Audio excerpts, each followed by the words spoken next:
నమస్కారం మెగా9 ప్రేక్షకులకు క్షేత్రయాత్ర కార్యక్రమానికి స్వాగతం.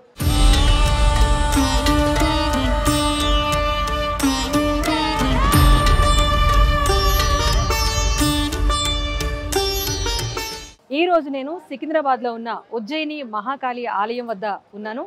సో ఈ ఆలయం ప్రతిరోజు కూడా పూజలు అందుకునే అమ్మవారితో అలరాడుతూ ఉంటుంది. అయితే మరీ ముఖ్యంగా ఆషాఢ మాసంలో బోనాల పండుగ సందర్భంగా రెండో వారం ఇక్కడికి భక్తులు విపరీతంగా తరలి వస్తారు. తాము మొక్కుకున్న మొక్కులన్నీ కూడా బోనం రూపంలో సమర్పించుకుంటూ ఉంటారు. మరి ఉజ్జయిని మహాకాళి ఆలయం వెనుక ఉన్న చరిత్ర ఏంటి, అసలు అమ్మవారు మధ్యప్రదేశ్ నుంచి ఎక్కడికి ఎలా వచ్చారు, ఎవరి సహకారంతో ఇక్కడ ఆలయాన్ని ఏర్పాటు చేయడం జరిగింది, ఈ అన్ని వివరాలు కూడా ఈ వీడియో ద్వారా నేను మీకు తెలియజేస్తాను. వీడియో ఆశాంతం చూడండి. మరి వెళ్దాం, లోపలికి వెళ్ళి ఆలయ విశిష్టత చరిత్ర గురించి తెలుసుకునే ప్రయత్నం చేద్దాం.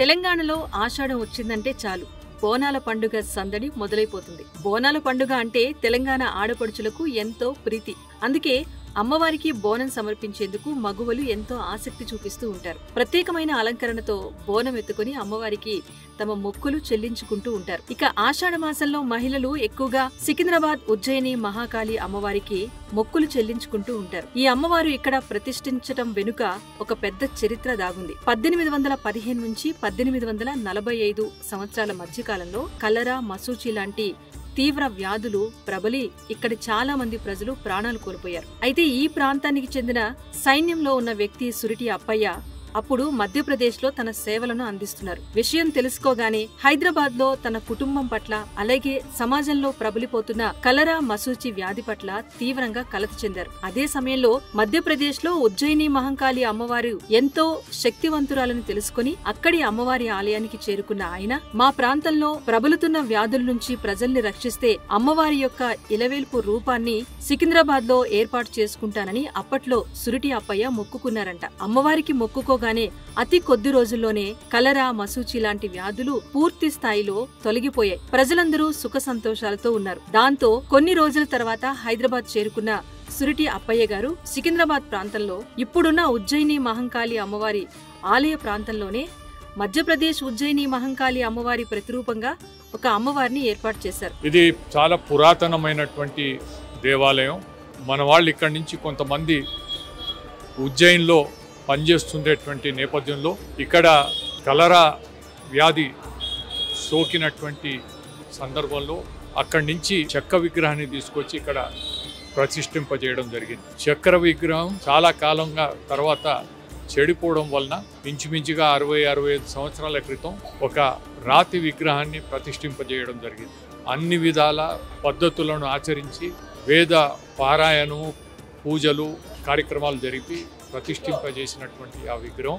ఇక్కడ అమ్మవారితో పాటుగా అంతరాలయాలను కూడా తదనంతర కాలంలో అభివృద్ధి చేస్తూ వచ్చారు. తర్వాత సురిటి అప్పయ్య గారి ద్వారా ఇక్కడ కలరా, మసూచి వ్యాధులను పారద్రోలటానికి అమ్మవారు శక్తే కారణమని తెలుసుకున్న స్థానికులు, ప్రజలు అంతా కూడా అదే సంవత్సరం నుంచి అమ్మవారికి మొక్కులు చెల్లించడం ఆనవాయితీగా చేసుకున్నారు. ఇక అక్కడి నుంచి ప్రతి ఆషాఢ మాసంలో అమ్మవారికి బోనం సమర్పించుకుంటూ తన కుటుంబాన్ని కాపాడాలి అంటూ అమ్మవారిని వేడుకుంటూ ఉంటారు. ఉజ్జయిని మహాకాళి ఆలయంలో ఉప ఆలయంగా రాజమాతంగి అమ్మవారి ఆలయం ఉంది. సో ఈ ఆలయం ముందునే రంగం కార్యక్రమం నిర్వహిస్తారు. అలాగే ఏ రోజైతే భక్తులు బోనాలు సమర్పించడానికి ఇక్కడికి వస్తారో వాళ్ళంతా కూడా వాళ్ళతో పాటు తీసుకొచ్చిన శాఖను ఇక్కడే సమర్పిస్తారు. అమ్మవారికి నైవేద్యం రూపంలో తీసుకొచ్చిన వాటిని కూడా ఈ అమ్మవారి ఆలయం ముందే సమర్పిస్తూ ఉంటారు. సో మొక్కుకొని చాలా మంది అమ్మవారికి బోనాలు సమర్పించేందుకు వస్తారు. సో రాజమాతంగి అమ్మవారి సమక్షంలోనే బోనాల సమర్పణ కూడా జరుగుతుంది.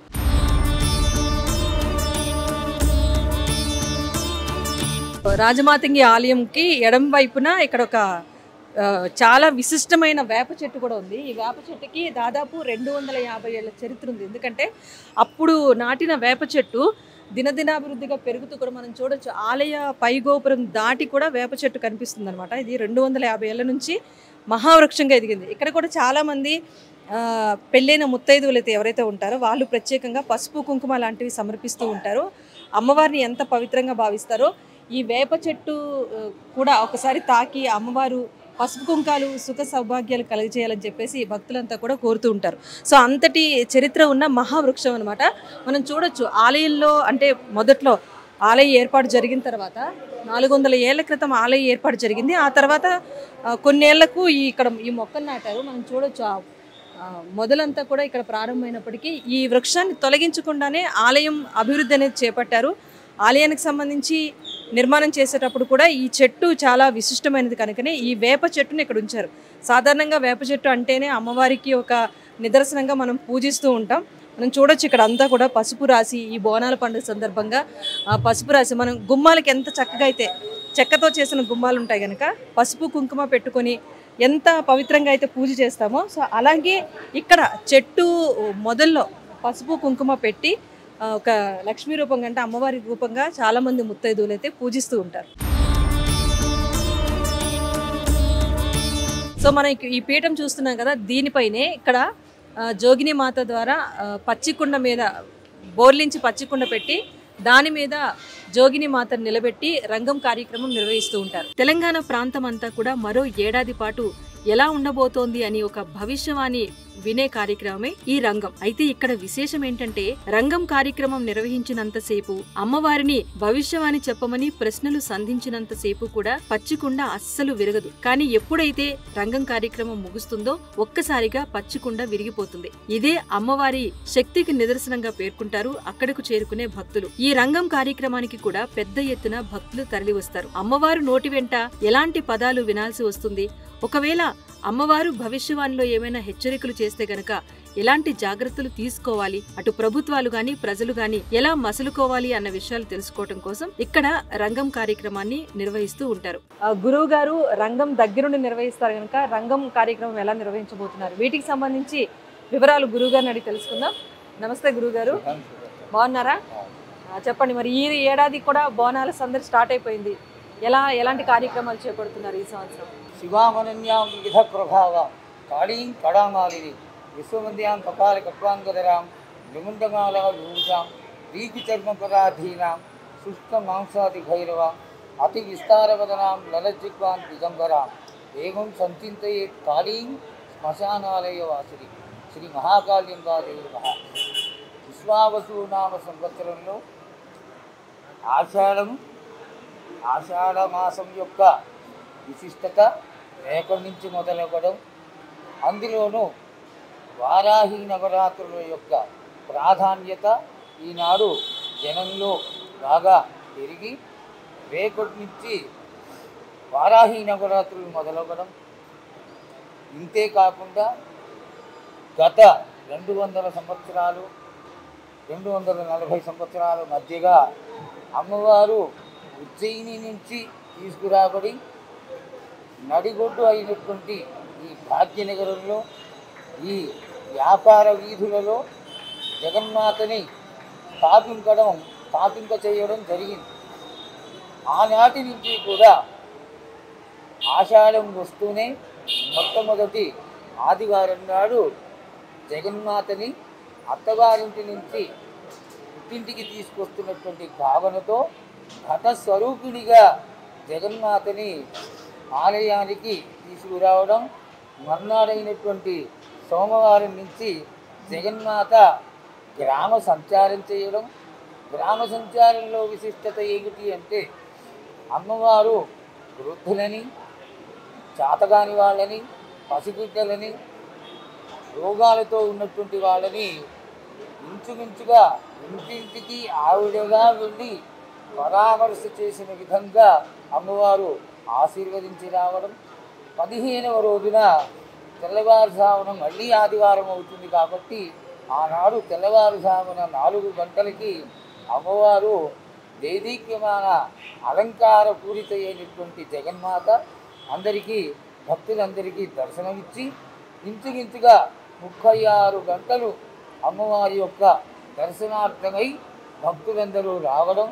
ఈ యొక్క ఆషాఢ మాసంలో అమ్మవారికి కొలుకులు చేయడం, ఈ కొలుకులలో విశేషంగా అమ్మవారికి బోనాలు చేయడం, శాఖలు పెట్టడం, ఆ జగన్మాతని ఆడబిడ్డగా భావించి చీరెలు సారెలు మొదలైనటువంటి ముత్తైదువులు ధరించేటువంటి వస్తువులన్నీ అమ్మవారికి సమర్పింప చేయడం, ఆఖరి రోజున 15వ రోజైనటువంటి ఆదివారం నాడు అమ్మవారికి ఆడవాళ్ళందరూ తెల్లవారుజామున దర్శనార్థమై రావడం, తలపైన బోనాలు పెట్టుకుని గండదీపాలతోటి మేళతాళాలతోటి వచ్చి అమ్మవారిని దర్శనం చేయడం, తర్వాత సాయంత్ర సమయానికి కోటరాజుల విన్యాసాలతో పలహారకు గళ్ళతో మగవాళ్ళందరూ వచ్చి అమ్మవారికి వారి వారి యొక్క సంతోషాన్ని తెలియజేసుకుంటూ నృత్యాలతోటి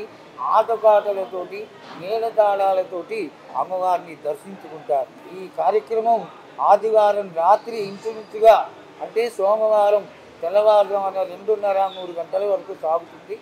ఆ తదనంతరం సోమవారం తెల్లవారుజామున 9 గంటల ప్రాంతంలో యోగిని అనేటువంటి కన్యకకి అమ్మవారి ఆవాహన జరిగిన తర్వాత భవిష్యత్తు వాణిని తెలియజేయడం, ఈ యొక్క భవిష్యత్తుని వినడానికి ఈ ప్రాంతంలో చాలా చోట్ల నుంచి ఎక్కడెక్కడి నుంచో వచ్చి అమ్మవారి భవిష్యత్తుని విని అమ్మవారి ఆశీర్వాదం జనాలు పొందడం అనేది ఈనాటి వరకు వస్తున్నటువంటి ఒక చక్కటి ఆచారం. ఇది అయిన తర్వాత అమ్మవారు గజారూఢై మేళతాళాలతో అత్తవారింటికి వెళ్ళిపోతుంది అనేది ఇక్కడ జరుగుతున్నటువంటి ఒక క్రియ.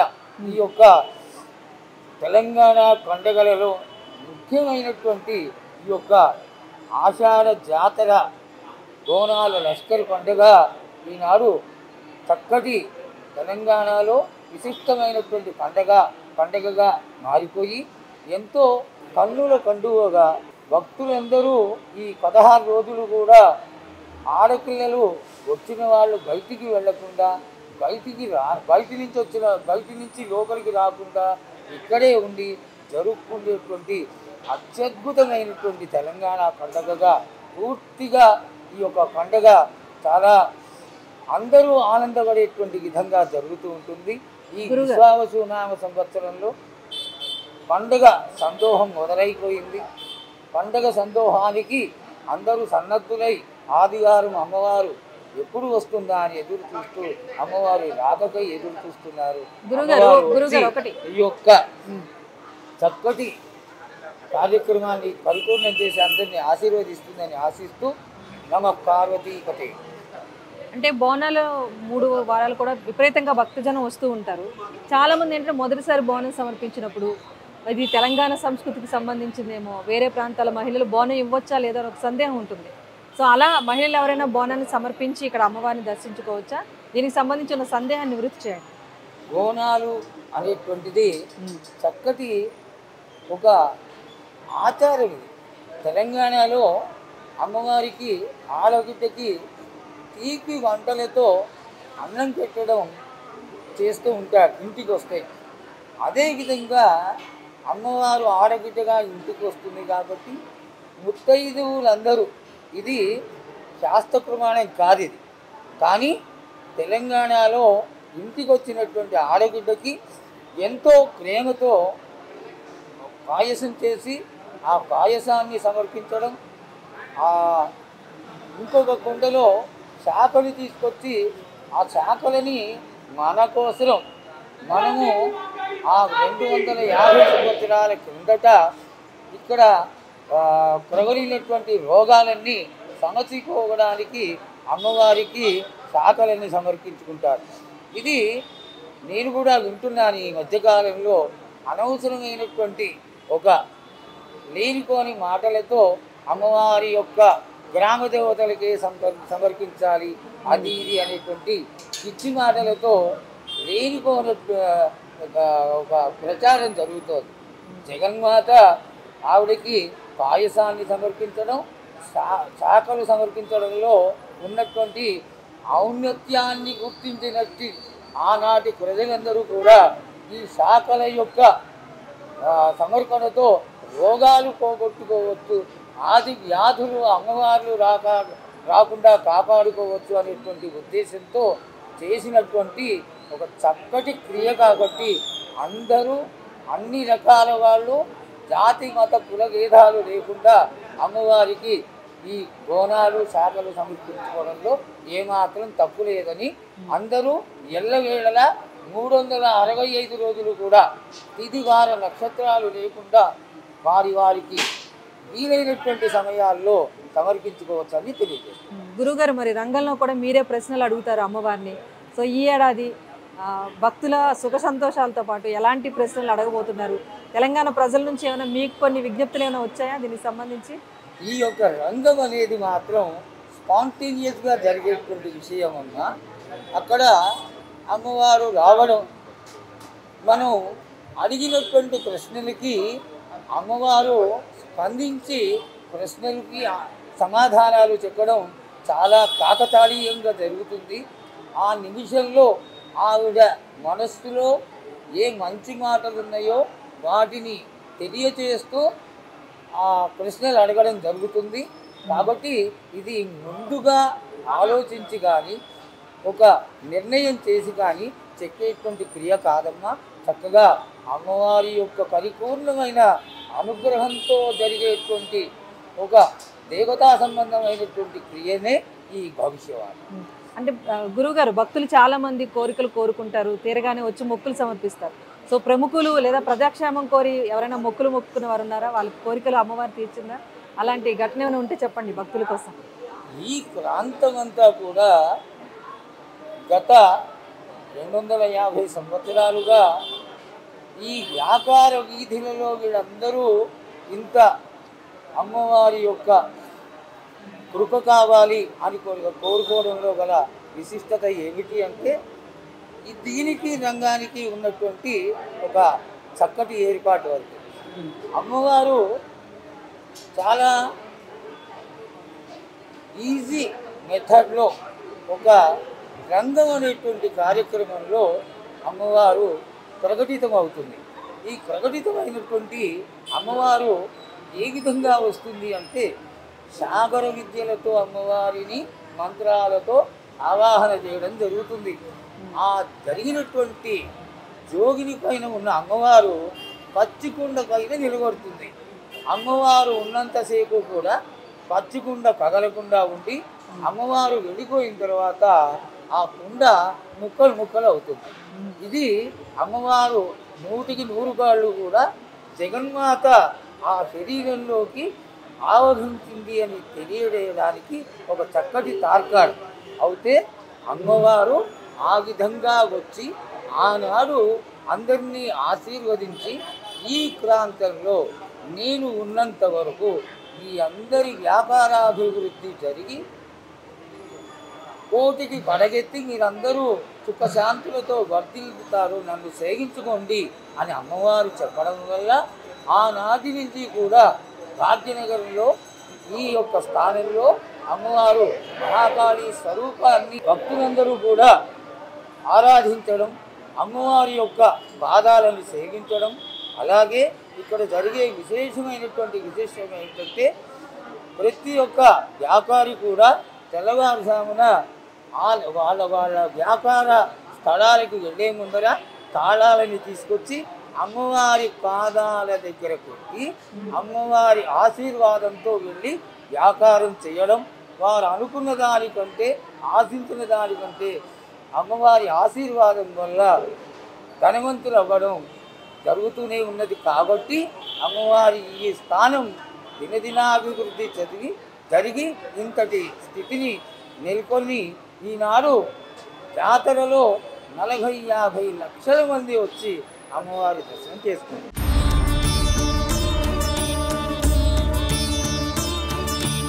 శ్రీ విద్యా ఉపాసకులతో పాటుగా ప్రధాన అర్చకులు అలాగే సురిటి అప్పయ్య 7వ తరానికి చెందిన కుటుంబ సభ్యులు ప్రస్తుతం ఇక్కడ చైర్మన్ బాధ్యతలను నిర్వహిస్తున్నారు. వీరందరి సమక్షంలో సికింద్రాబాద్ ఉజ్జయిని మహాకాళి అమ్మవారు దినదినాభివృద్ధి చెందుతోంది.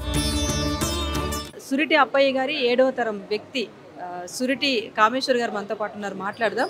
నమస్తే అండి. నమస్కారం. చెప్పండి, ఈ ఏడాది బోనాలకు సంబంధించి అమ్మవారి ఆలయంలో ఎలాంటి ఏర్పాట్లు చేస్తున్నారు? సో ప్రతి ఏటా చూసుకుంటే ఈ జాతర సందర్భంగా భక్తులు విపరీతంగా పెరగడం జరిగింది. అమ్మవారి యొక్క ఆశీస్సులు అందరికి దక్కాలని కూడా ఈసారి కూడా బ్రహ్మాండంగా లైన్లు కానీ స్పెషల్గా బోనాల విషయమే కానీ ఇంకా విఐపి పాసెస్ విషయంలో కూడా ఇప్పుడు చర్చించడం జరిగింది. దానికి కూడా అందరి సమక్షంలో ఒక నిర్ణయం తీసుకొని వాళ్ళకు కూడా, ఎందుకంటే ప్రసాదం ఒక్క దిక్కు ఉంటే ప్లస్ ఇది ఒకటి ఉంది, అది ఉండకుండా ఒకటేసారి ఇంత అమౌంట్ రూపంలో పెట్టి వాళ్ళకు అమ్మవారి అక్షంతలు, కుంకుమ, పసుపు, ప్రసాదము టోకెన్ తీసుకొని ఇమ్మీడియట్గా ఇచ్చేటట్టుగా, పైగా ఒక టోకెన్కి విలువ ఉండే విధంగా పోలీసులకు మేము సరైన వాళ్ళ సూచనలు తీసుకొని కూడా పంపించడం జరగాలని మేము ఆలోచిస్తున్నాం. అంటే రెండో వారం మరీ ముఖ్యంగా ఎక్కువ మంది జనం వస్తారు. ఆ రోజు క్యూ లైన్లో కూడా చాలా కిక్కిరిసిపోయి ఉంటాయి. వీరితో పాటుగా పిల్లలు, కొంతమంది పెద్దవాళ్ళు కూడా వస్తారు. వాళ్ళ కోసం ప్రత్యేక లైన్ల ఏర్పాటు లాంటిది ఏమైనా జరుగుతుందా? వృద్ధులు కానీ, గర్భిణులు, వికలాంగులు వాళ్ళకు కూడా స్పెషల్గా మనం ఎలక్ట్రికల్ వెహికల్స్ కూడా పెట్టడం జరిగింది దగ్గరకు వచ్చి. వాళ్ళు కూడా ఏదైతే ఇప్పుడు జనరల్ లైన్ కన్నా పక్క ఇంకో లైన్ ఏర్పాటు చేస్తున్నాం, ఈజీగా అయ్యే విధంగా మేము అన్ని చర్యలు తీసుకుంటాం. ఇప్పుడు ఉజ్జయిని మహాకాళి ఆలయం అంటే రంగం ప్రత్యేకం ఇక్కడ. సో రంగం రోజున కూడా విపరీతంగా భక్తజనం వస్తారు, భవిష్యవాణి వినటం కోసం వస్తారు. సో రంగంకి సంబంధించి ఏర్పాట్లు ఎలా ఉంటాయంటారు? ఈ రంగంకు సంబంధించి మాత్రం అందరూ అంటే దేవాలయం చాలా చిన్నగా ఉంది, అందరూ లోపల రానికి వీలు పడదు. పైగా మా ఒక 43 కులవృత్తి వాళ్ళు కూడా ఆ కార్యక్రమంలో పాల్గొంటారు చేత. సో ఇక్కడ వాళ్ళ దగ్గర ఉండేసి మన దేవాదాయ శాఖ కమిషనరు, మంత్రివర్యులు, ప్రిన్సిపల్ సెక్రటరీ, కమిషనర్ వీళ్ళు కూడా డిపార్ట్మెంట్ వైడ్గా పోలీస్ శాఖ వాళ్ళు ఉంటారు కనుక అంత ఇబ్బంది. కాకపోతే దీనికి ఇప్పుడు స్క్రీన్స్ పెట్టేసి ప్లస్ మొత్తం మీడియా కూడా ఒక మీడియా నుండి అందరు క్యాచ్ చేసుకునే విధంగా అలాంటివి మా ఏర్పాటు మాకు చేయడం అయితే జరిగింది.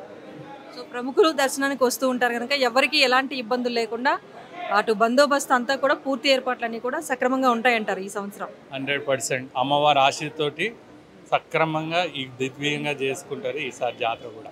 అంటే ప్రతిరోజు ఏ వేళల నుంచి ఇక్కడ ఎన్ని రోజుల పాటు ఇక్కడ బోనాలంతా కొనసాగుతుందంటారు ఉత్సవం?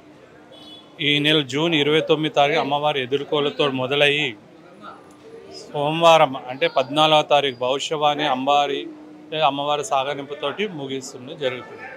ఈ యొక్క వేళల్లో అది అంటే ఆషాఢ మాసం అంటేనే అమ్మవారికి ఆడపడుచులతోటి వాళ్ళతో ఉయ్యాలి కానీ ఇక ముక్కుబడుగులు ఇవన్నీ కూడా ఉంటాయి. కానీ అందుగురించి ఈ ఘట్టం అనేది పెట్టడం జరిగింది. స్వయంగా అమ్మవారే వాడవాడకి వెళ్ళేసి వాళ్ళకి దర్శనం ఇచ్చే విధంగా కూడా అమ్మవారి ఘట రూపంలో ప్రతి ఇంటికి వెళ్ళేసి అమ్మవారి దర్శనం ఇస్తుంది. ఇది కూడా ఎందుకంటే అక్కడ రాని వాళ్ళు కూడా ఈ ఇబ్బంది పడకుండా ఉండాలని కూడా మా పూర్వీకులు ఈ కార్యక్రమం పెట్టడం జరిగింది. అటు ప్రభుత్వం కూడా బోనాలు ఎంతో ఘనంగా నిర్వహిస్తామని చెప్తోంది. మరి దేవాదాయ శాఖ నుంచి ఎలాంటి సపోర్ట్ ఉంది? దేవాదాయ శాఖ నుంచి మేము పూర్తి సహకారం ఉంటుంది, ఎందుకంటే మాదే కాబట్టి మేము ఖచ్చితంగా చేస్తాం. ప్రభుత్వం కూడా గతంలో కన్నా 10% ఎక్కువ ఇవ్వడం జరుగుతుంది. ఆ అమౌంట్ కూడా మన ఈ ఉత్సవాలకే ప్రత్యేకంగా ఉపయోగించడం జరుగుతుంది. ఆ ఉపయోగించి వచ్చిన భక్తులకు ఇబ్బంది కలగకుండా చేయడం జరుగుతుంది. సార్, అంటే ప్రతిసారి ఇక్కడ ఉజ్జయిని మహాకాళి ఆలయం విషయానికి వస్తే రంగం అనేది చాలా ప్రాముఖ్యంగా జరుగుతూ ఉంటుంది ఇక్కడ. సో అమ్మవారు ఎలాంటి భవిష్యవాణి వినిపించబోతున్నారని చెప్పేసి తెలంగాణ సమాజం అంతా ఎదురు చూస్తూ ఉంటుంది. సో రంగం కార్యక్రమానికి ప్రత్యేకంగా ఏమైనా ఏర్పాట్లు చేస్తున్నారా? రంగం కార్యక్రమం 14వ తారీఖు ఉదయం 8 గంటలకు ఉంటుంది. అమ్మవారు ఏం చెప్తుంది అనేది అప్పుడే తెలుస్తుంది, మనకు ముందు తెలియదు. అది అమ్మవారు ఆ మనసులో ఏముంది, పూజా కార్యక్రమం కానీ, వర్షాలు ఎలా ఉంటాయి, ఏం జరుగుతుంది, అంటు రోగాల గురించి కానీ ఇవన్నీ అమ్మవారు అప్పుడే చెప్తుంది, కానీ ముందు మనకేం తెలియదు. సాధారణంగా వర్షాకాలం ముగిసిన తర్వాత ఏ ప్రాంతంలో అయినా కూడా వ్యాధులు అనేవి ప్రబలుతూ ఉంటాయి. సో ఆ వ్యాధుల నుంచి ప్రజలు రక్షణ పొందేందుకు ఇప్పట్లో అనేక సౌకర్యాలున్నాయి. కానీ 1815, 45 ఆ సమయంలో అసలు పెద్దగా వైద్య సౌకర్యాలు కూడా అందుబాటులో లేని ఆ రోజుల్లో ఒక తీవ్రమైన వ్యాధిని అమ్మవారు పారద్రోలిందని, శక్తివంతమైన అమ్మవారును తాము ఎప్పటికీ కొలుస్తూ ఉంటామని భక్తులు చెబుతూ ఉన్నారు. దీంతో ఉజ్జయిని మహంకాళి అమ్మవారు దినదినాభివృద్ధి చెందుతూ ఆలయం కూడా అభివృద్ధి పదంలో ముందుకు వెళ్తోంది. ఉప ఆలయాలను, అంతరాలయాలను కూడా ఈ ఆలయంలో భాగంగా ఏర్పాటు చేశారు. సికింద్రాబాద్ ఉజ్జయిని మహాకాళి ఆలయంలో అంతరాలయంగా వీరభద్రస్వామి సహిత మహాకాళేశ్వర స్వామి ఆలయం వద్ద మనం ఉన్నాం. శివుడే లేని ఆలయం ఎక్కడా ఉండదు అంటారు. సో ఇక్కడ ఆలయంలో కూడా మహాకాళేశ్వరుడు నిత్యం పూజలు అందుకుంటూ ఉంటాడు. ఈ బోనాల సందర్భంగా కూడా ఇక్కడ కూడా ప్రత్యేక పూజలు అనేవి నిర్వహిస్తూ ఉంటారు. సో వీరభద్రస్వామి సహిత మహాకాళేశ్వర స్వామి ఏర్పాటుకు సంబంధించి అర్చకులు ఉన్నారు, మాట్లాడదాం మనం. నమస్తే గురుగారు. సో ఈ ఆలయం ఎప్పుడు ఏర్పాటు చేశారు? ఇక్కడ ఉజ్జయిని మహాకాళి ఆలయంలో అంతర్భాగంగా ఎప్పుడు ఏర్పాటు చేశారు? ఇది 2013లో ఈ ప్రతిష్టాపన జరిగింది. స్వామివారిచే ఈ ప్రతిష్టాపన జరిగింది. రోజు కూడా ఈ మహాకాళేశ్వర స్వామివారికి ప్రత్యేక అభిషేకం అంటే రుద్రంతో రుద్రము, నమకము, చమకము, శ్రీ సూక్తము, పురుష సూక్తము ఈ విధానముగా స్వామివారికి రోజు కూడా అభిషేకం జరుగుతుంది. విశేషంగా ఏమిటంటే సోమవారం రోజు గణపతికి, ఆ తర్వాత ఈ సుబ్రహ్మణ్యేశ్వర స్వామివారికి, తర్వాత వీరభద్ర స్వామివారికి ఈ అందరికీ కూడా అభిషేకం జరుగుతుంది. విశేషంగా వీరభద్రుడు ముఖ్య భక్తుడిగా అంటారు కదా శివుడికి. సో ఆయన సహితంగా రామలింగేశ్వర మహాకాళేశ్వర స్వామి ఇక్కడ ఏర్పాటు చేశారు కదా, దీని వెనక ఏమైనా చరిత్ర ఉందా? దీని వెనుక చరిత్ర ఏంటంటే ఇంతకుముందు ఇక్కడ అమ్మవారు రంగం చెప్పేటప్పుడు ఇక్కడ స్వామివారు కూడా ఉండాలి అని చెప్పడం జరిగింది. అందుచేత ఈ యొక్క స్వామీజులందరూ కూడా కలిసి ఈ యొక్క స్వామివారిని ప్రతిష్టాపన చేయడం జరిగింది. ధన్యవాదాలు గురుగారు. సో చూసారు కదా, అమ్మవారు ఎక్కడున్నా కూడా స్వామివారి ఆలయం కూడా ఉండాలి అన్నది ఒక నియమంగా భావిస్తారు. సో మహాకాళేశ్వర స్వామి ఉన్నారు వీరభద్రుడి సహాయకుడిగా, అలాగే ఇరువైపులా కూడా మనం చూడొచ్చు వినాయకుడు అలాగే కుమారస్వామి విగ్రహాలను కూడా ఏర్పాటు చేశారు. ప్రతి సంవత్సరం ఆషాఢ మాసంలో వచ్చే 2వ ఆదివారం రోజున పెద్ద సంఖ్యలో భక్తులు ఇక్కడికి చేరుకుని బోనాలు సమర్పిస్తూ ఉంటారు. దీంతో పాటుగా ఏడాది పొడవునా తమ కుటుంబంలో ఎలాంటి కష్టం వచ్చినా కూడా భక్తులు పెద్ద సంఖ్యలో ఇక్కడికి చేరుకుని తమ మొక్కులు చెల్లించుకుంటూ ఉంటారు. దీంతో పాటుగా ఆలయం చుట్టుపక్కల కూడా ఎన్నో వ్యాపార సముదాయాలున్నాయి. ప్రతిరోజు చాలా మంది తమ దుకాణాలకు సంబంధించిన తాళం చెవులను ఈ ఆలయం ముందు పెట్టి అమ్మవారు ఆ రోజు వ్యాపారాన్ని సక్రమంగా నడిపించాలని కోరుకుంటూ తమ వ్యాపారాన్ని మొదలు పెడుతూ ఉంటారు. అలాగే చిన్న చిన్న దుకాణాలు కూడా పెద్ద పెద్దగా వెలిసిన సందర్భాలు చాలా ఉన్నాయని స్థానికంగా ఉన్న వ్యాపారులైతే చెప్తున్నారు. సో బోనాలు అంటేనే బోనం సమర్పణతో పాటు పోతురాజుల విన్యాసాలు ఉంటాయి, వారి పూనకాలు ఉంటాయి, అలాగే శివసత్తుల పూనకాలతో పాటుగా పలహారం బళ్ళు ఉంటాయి. ఇవన్నీ కూడా ప్రత్యేక ఆకర్షణగా ఉంటాయి ఈ బోనాల ఉత్సవంలో. మరి పోతురాజుల్ని ఎప్పుడు కూడా మనం పోతురాజుల గెటప్లోనే చూస్తూ ఉంటాం. నేను ప్రస్తుతం ప్రతి సంవత్సరం కూడా అమ్మవారికి పోతురాజు వేషం వేసి తన భక్తిని ప్రదర్శించే వ్యక్తితో నేను ఉన్నాను. మాట్లాడదాం ఆయనతో. మీ పేరండి? నమస్తే. ముందుగా ఈ ఆషాఢ మాస శుభాకాంక్షలు అక్క చెల్లెళ్ళకి, అన్నదమ్ములకు అందరికీ కూడా ముందుగానే అడ్వాన్స్ బోనాల శుభాకాంక్షలు. నా పేరు బన్సిలాల్పేటలో ఉంటాను. నేను నివాసిని దేవరాజ్ పోతరాజ్. నేను 14 సంవత్సరాల నుంచి ఉజ్జయిని మహాకాళి టెంపుల్ పోతరాజునమ్మ. నేను అంటే పోతరాజుగా వేషం వేయటం అనేది ఆచారమా లేకపోతే మొక్కుకొని చేస్తూ ఉంటారా? బోనాల సందర్భంగా అమ్మవారికి భక్తి పారవశ్యంతో అవతారంలో వచ్చి దర్శించుకుంటూ ఉంటారు. ఏంటి దీని వెనుకున్న రహస్యం? ఏంటంటే ముఖ్యంగా ప్రియమైన శిష్యుని, ప్రియమైన తమ్ముడిని అమ్మవారికి ఆమె అణువున ఆమె కొలుసుకుంటాను నేను. మా ఆరాధ్య దైవం మాంకాలమ్మ, ఉజ్జయిని మాంకాలమ్మ. అంటే మా ఆచారం నుంచి వస్తుంది. మా డాడీ కూడా పోతరాజే. మా ఆచారం పూర్వీకుల నుంచి మాకు పోతరాజు వేషధారణ వంశాచారంగా వస్తుంది కనుక వేస్తున్నారు. అంటే మీతో పాటు చాలా మంది పోతరాజులు ఆ రోజు వస్తూ ఉంటారు. సో బోనం తీసుకొచ్చేటప్పుడు వీళ్ళందరూ కలిసి రావాలని అనే ఆనవాయితీ ఏమైనా ఉందా? పోతరాజులు శివసత్తులు అన్నీ కలిపి రావాలని ఉందా, లేకపోతే ఎవరి శక్తి మేరకు వాళ్ళు బోనం సమర్పిస్తే సరిపోతుందా అమ్మవారికి? అంటే ఈ జాతర అనేది 3 రకాలు 4 రకాలుగా కనిపిస్తేనే జాతర ఉంటుంది కదమ్మా. ముందుగా పోతరాజుల తర్వాత అమ్మవారు తర్వాత పలారమ్మల తర్వాత తొట్టెల. మొక్కుకొని తొట్టెలలు కడుతుంటారు ఒక్కొక్క గుడికి. ఎవరి పాత్రలు వాళ్ళకు ఉంటాయి. జోగినీళ్ళు అంటే వాళ్ళ అమ్మవారి సాక్షాత్తం అమ్మవారి రూపంలో ఉన్నటోళ్ళు కాబట్టి వాళ్ళ ప్రియమైన తమ్మున్నాం మేము ముందలుంటాం, వాళ్ళు వెనుకకుంటారు. పలారమ్మలు వెనుకకుంటాయి. సో పోతరాజు అవతారం ఎత్తే ముందు మీరు అంటే సాంప్రదాయం ఎలాంటిది పాటిస్తూ ఉంటారు? ఈరోజు మిమ్మల్ని ఇలా చూస్తున్నాం, బోనాలు స్టార్ట్ అయ్యాక మొత్తం పోతరాజు గెటప్లోకి వచ్చేస్తారు కదా. సో ఎవరైనా భక్తితో చేసే ముందు అమ్మవారికి నమస్కరించుకొని కొన్ని ఆచారాలు పాటిస్తూ ఉంటారు. సో ఏంటి, మీరు ఏం చేస్తారు? ఆచారాలు కంపల్సరీ ఉంటాయమ్మా. మేము దీక్షలు ఉంటాం, 41 రోజు దీక్షలు ఉంటాం. దీక్షలుండి మేము ఈ కార్యక్రమాలు చేస్తుంటాం. 41 రోజు చికెన్ మటన్ తినకుండా. ఇప్పుడు అయ్యప్ప దీక్ష, హనుమాన్ దీక్ష ఎట్లనో అట్లా ఈ మాంకాలమ్మ దీక్ష చేస్తాను నేను. ఉజ్జయిని మహాకాళి దీక్ష 41 రోజు చేస్తాను. మన ఆషాఢం ఘటాల పండుగ నుంచి, ఈ ఆషాఢం స్టార్ట్ అయిన నుంచి చేస్తాను. ఓకే అండి, థ్యాంక్ యూ అండి.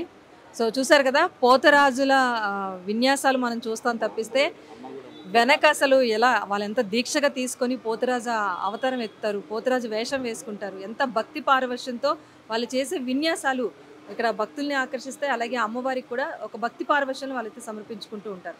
సో వేషాన్ని ధరించే ముందు కూడా ఒక ఆచారం ఉంటుంది, ఒక నిష్ఠతో వాళ్ళు అమ్మవారికి స్వయంగా సోదరులుగా భావిస్తూ ఉంటారు కనుక అమ్మవారిని ఎంత పవిత్రంగా భావిస్తారో పోతరాజులను కూడా అంత పవిత్రంగా భక్తులు భావిస్తూ ఉంటారు కనుక అంతే సాంప్రదాయంగా ఆచారంగా తాము కూడా ఆ వేషధారణలో ఉంటామని చెప్పేసి చెప్తున్నారు.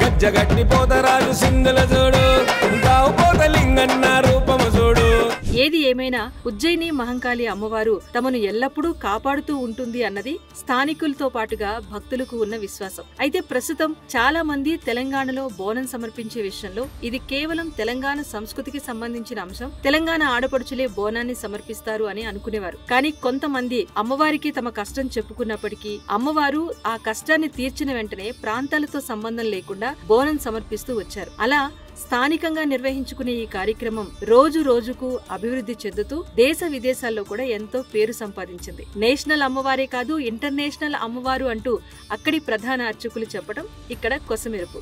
ఏది ఏమైనా సికింద్రాబాద్ ఉజ్జయిని మహాకాళి అమ్మవారి బోనాల ఉత్సవం అంగరంగ వైభవంగా కొనసాగుతోంది ఈ ఆషాఢ మాసంలో.